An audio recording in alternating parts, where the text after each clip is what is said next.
ഹരിയാന രാജ്യസഭാ തെരഞ്ഞെടുപ്പിൽ ഭരണകക്ഷിയായ ബിജെപിയുടെ സകല കുതിരക്കച്ചവട തന്ത്രങ്ങളെയും അട്ടിമറി നീക്കങ്ങളെയും അതിജീവിച്ച് കോൺഗ്രസ് സ്ഥാനാർത്ഥി കരൺവീർ സിംഗ് ബൗദ്ധ് ഉജ്ജ്വല വിജയം കരസ്ഥമാക്കി. ബിജെപിയുടെ സകല സ്വാധീനങ്ങളെയും വോട്ട് അട്ടിമറിക്കാനുള്ള ആസൂത്രിത ശ്രമങ്ങളെയും നിഷ്പ്രഭമാക്കിയാണ് കോൺഗ്രസ് ഈ ചരിത്ര നേട്ടം കൈവരിച്ചത്.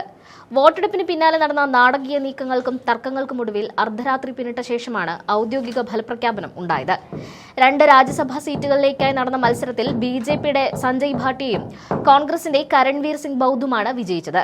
എന്നാൽ ഒരു ഘട്ടത്തിൽ കോൺഗ്രസിന്റെ വിജയം തടയാൻ ബിജെപി വൻതോതിലുള്ള അധാർമിക നീക്കങ്ങൾ നടത്തിയതായി റിപ്പോർട്ടുകൾ പുറത്തുവന്നിട്ടുണ്ട്. കോൺഗ്രസ് എംഎൽഎമാരെ ഭീഷണിപ്പെടുത്തിയും സ്വാധീനിച്ചും ക്രോസ് വോട്ടിംഗ് നടത്തിക്കാനും വോട്ടുകൾ അസാധുവാക്കാനും ബിജെപി ആസൂത്രിതമായ ശ്രമം നടത്തിയെന്ന വാർത്തകളാണ് പുറത്തുവന്നിട്ടുള്ളത്. 90 അംഗ ഹരിയാന നിയമസഭയിൽ കോൺഗ്രസിന് 37 എംഎൽഎമാരുടെ പിന്തുണയുണ്ടായിരുന്നു. എന്നാൽ വോട്ടെടുപ്പ് ഫലം പുറത്തുവന്നപ്പോൾ കോൺഗ്രസ് സ്ഥാനാർത്ഥിക്ക് ലഭിച്ചത് 28 വോട്ടുകൾ മാത്രമാണ്. ബിജെപി പിന്തുണച്ച സ്വതന്ത്ര സ്ഥാനാർത്ഥി സതീഷ് നന്ദലിന് 5 കോൺഗ്രസ് എംഎൽഎമാർ വോട്ട് ചെയ്തതായും 4 വോട്ടുകൾ അസാധുവാക്കപ്പെട്ടതായും വോട്ടെണ്ണലിൽ വ്യക്തമായി.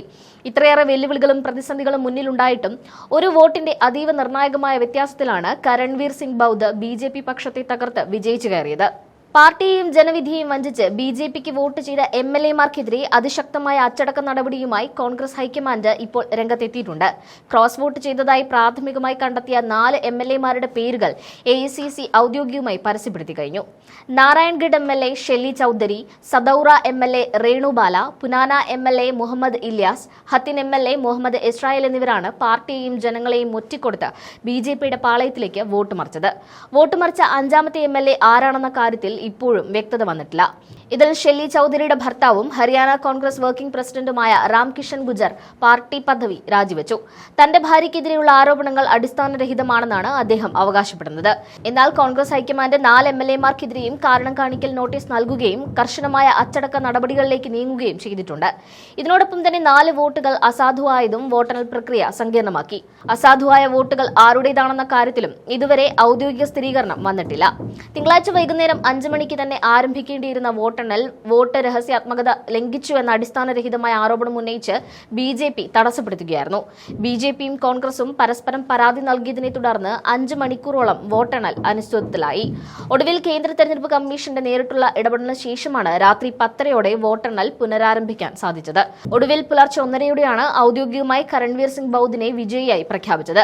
ദളിത് വിഭാഗത്തിൽ നിന്നുള്ള കരുത്തനായ നേതാവായ കരൺവീർ സിംഗ് ബൗദ്ധിനെ രാജ്യസഭയിൽ എത്തിക്കുന്നത് എങ്ങനെയെങ്കിലും തടയാൻ ബിജെപി എല്ലാവിധ അധാർമിക വഴികളും പരീക്ഷിച്ചുവെന്നാണ് ഹരിയാന പിസിസി പ്രസിഡന്റ് റാവു നരേന്ദ്ര സിംഗ് കുറ്റപ്പെടുത്തിയത്. ജനാധിപത്യം എല്ലാ തിന്മകളെയും തോൽപ്പിച്ച് വിജയിച്ചുവെന്നും വോട്ട് കള്ളന്മാർക്ക് ജനപ്രതിനിധികൾ തന്നെ തിരിച്ചടി നൽകിയെന്നുമാണ് വിജയത്തിന് ശേഷം പ്രതിപക്ഷ നേതാവ് ഭൂപീന്ദർ സിംഗ് ഹൂഡ മാധ്യമങ്ങളോട് പ്രതികരിച്ചത്. ഹരിയാനയിൽ ബിജെപിയുടെ സ്വാധീന വലയത്തിൽ നിന്ന് തങ്ങളുടെ എംഎൽഎമാരെ സംരക്ഷിക്കാൻ കോൺഗ്രസിന് അവരെ റിസോർട്ടുകളിലേക്ക് വരെ മാറ്റേണ്ടി വന്ന സാഹചര്യമുണ്ടായിരുന്നു. വോട്ടെടുപ്പിന് തൊട്ടു മുൻപുള്ള ദിവസങ്ങളിൽ ഹിമാചൽ പ്രദേശിലെ ഷിംലയിലേക്കും കസൌളിയിലേക്കും എംഎൽഎമാരെ സുരക്ഷിതമായി മാറ്റി നിർത്തിയാണ് കോൺഗ്രസ് തങ്ങളുടെ ഓരോ വോട്ടും സംരക്ഷിച്ചത്. 5 എംഎൽഎമാർ ബിജെപിയുടെ വാഗ്ദാനങ്ങളിൽ വീണുപോയെങ്കിലും ഭൂരിപക്ഷം വരുന്ന എംഎൽഎമാരും നെറുകോടെ പാർട്ടിക്കൊപ്പം ഉറച്ചുനിന്നതാണ് കോൺഗ്രസിന് ഈ മാസ്മരിക വിജയം സമ്മാനിച്ചത്. തെരഞ്ഞെടുപ്പ് കമ്മീഷന്റെ തീരുമാനത്തിനെതിരെ നിയമ നടപടികളുമായി മുന്നോട്ട് പോകാനാണ് ബിജെപിയുടെ തീരുമാനം. വോട്ടെണ്ണൽ അട്ടിമറിച്ചുവെന്നും തങ്ങളുടെ പരാതികൾ പൂർണ്ണമായി പരിഗണിച്ചില്ലെന്നുമാണ് ബിജെപി സംസ്ഥാന അധ്യക്ഷന്റെ ആരോപണം.